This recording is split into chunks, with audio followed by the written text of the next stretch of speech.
The story of Musa and Khidr. The Prophet Musa alayhi salam, he's asked who is the most knowledgeable person on this earth. And he claims, it is I. I am the Prophet of Allah after all.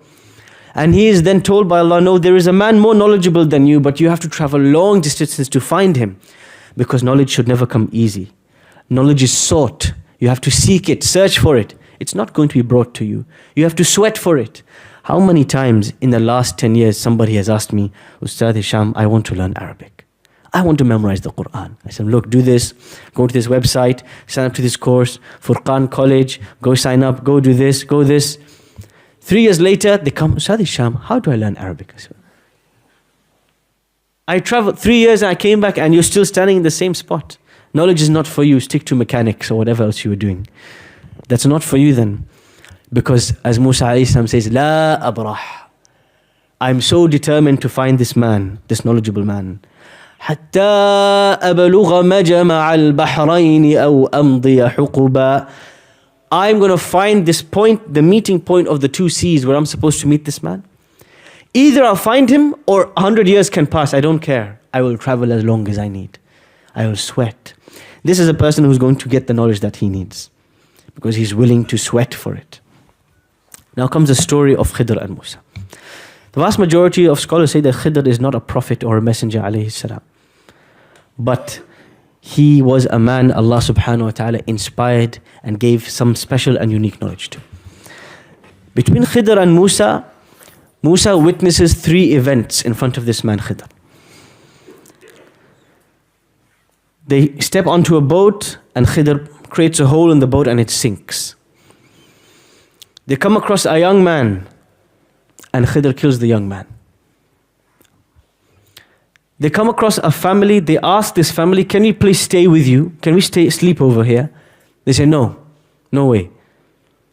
And then Khidr goes, he finds a wall that was damaged and he repairs the wall. He keeps it upright. And underneath this wall, there is inheritance money for 2 orphans, 2 young boys, young men who lost their father. These 3 events make 0 sense for Musa alayhi salam. In the moment he observes them, he gets angry. Because the personality of Musa alayhi salam, he cannot witness any injustice. He cannot watch with his hands tied. He's going to say something about it. He's going to do something about it. Of course, this landed him in trouble many years before he fled to Madian. But what is the lesson behind these 3 events? Musa alayhi salam witnesses something. He says, what's going on, man? Khidr says, listen, relax. Calm down. Didn't I tell you you need patience if you want to be with me? This happens 3 times. After the 3rd time, he says, listen, me and you, we don't click. You need to go your way, I need to go my way. What's the problem? There's a secret to these 3 events. After the 3 events, Khidr begins to tell Musa alayhi salam what happened. And more importantly, the wisdom behind why they happened. That boat that I sunk, it was because there is a king who was seizing all boats. So if I made this boat defective, he's not going to take it. It was for their good that I sunk the boat. That young boy, that young man that was killed, that young man was a criminal mastermind in the making. That young man was a serial killer in the making.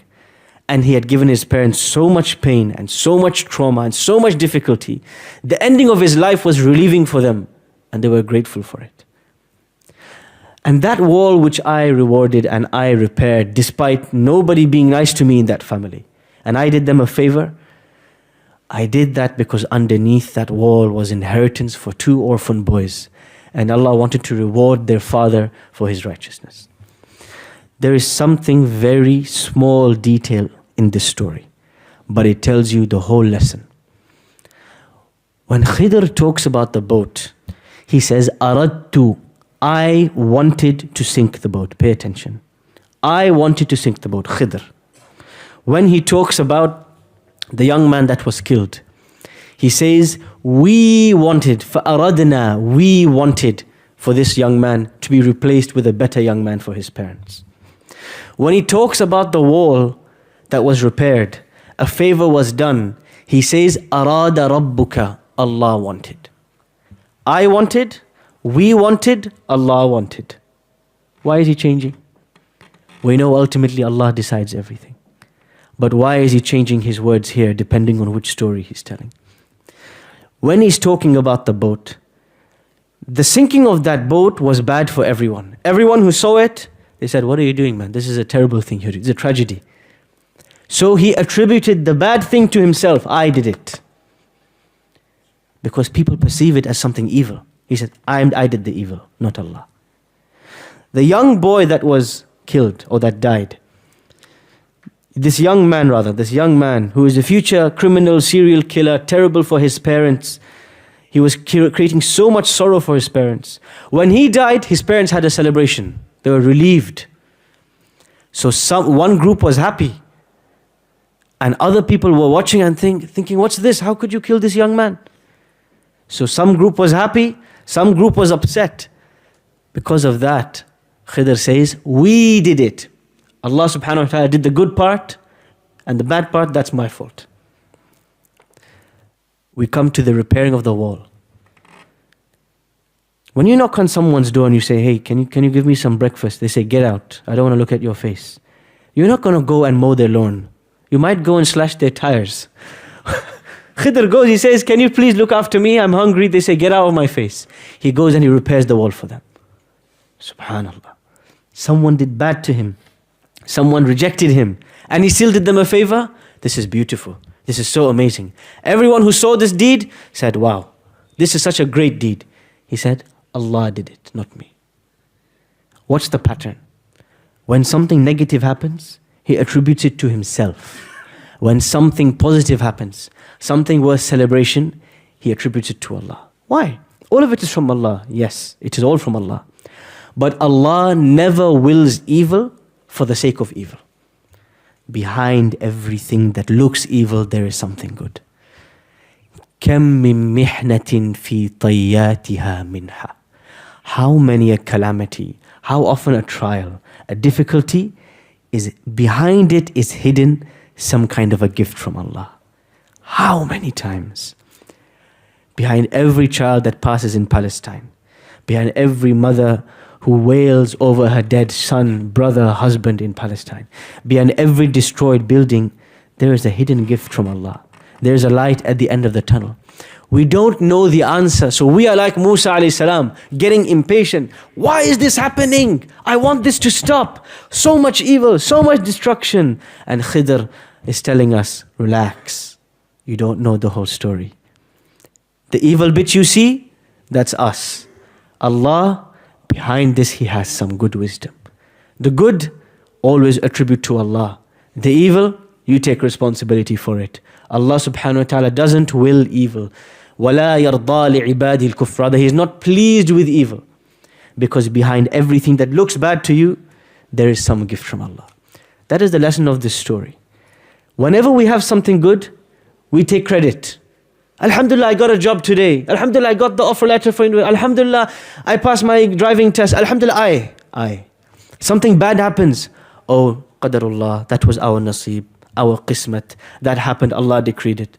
So all the bad things are from Allah and all the good things are from ourselves. Allah says, flip it in perspective. When something good happens, attribute it to Allah. And when something bad happens, no, Allah did not will that because He enjoys evil. Behind it is something good. So I take the evil on your shoulders, take the bad things on your shoulders and say, there is a good behind this that only Allah knows. So many people, in my experience in the last 7 years, especially in my experience talking to young Muslims who want to leave Islam or who are on the edge of leaving Islam or who have already left, the vast majority of them say Allah does not exist. Not because of any argument or any logic, but because they went through something terrible in their lives and they feel, if something so terrible happened to me, how can Allah be good? They need to read this story of Musa and Khidr. And they need to realize, just like Musa alayhi salam realized, not everything is as it looks to you. Not everything is as it seems. Behind every test, behind every death, Behind every sunk ship, there is a hidden blessing that is only known to Allah. You only have a small piece of the puzzle, but Allah has the whole picture. You only have a little microscope, but Allah subhanahu wa ta'ala has the zoomed out. Allah knows everything. Allah knows the wisdom, the good behind it. But you can only, in that moment, you feel the pain of that bad situation. But don't throw the baby out with the bathwater. Don't look up and blame it on Allah. Where is Allah in this situation? How could this happen? Behind every difficulty, Allah has decreed some ease. But we need to have the lens of Khidr. We need to have the patience of Khidr. We need to wait till the day we realize the explanation. Otherwise, in impatience, we blame Allah, we get angry with Him, we become resentful. All of this leads us to one thing. Be content with what Allah has given you. Be content and pleased with what He has decided. Who is the best of planners but Him? Who is the best one to decree but Him?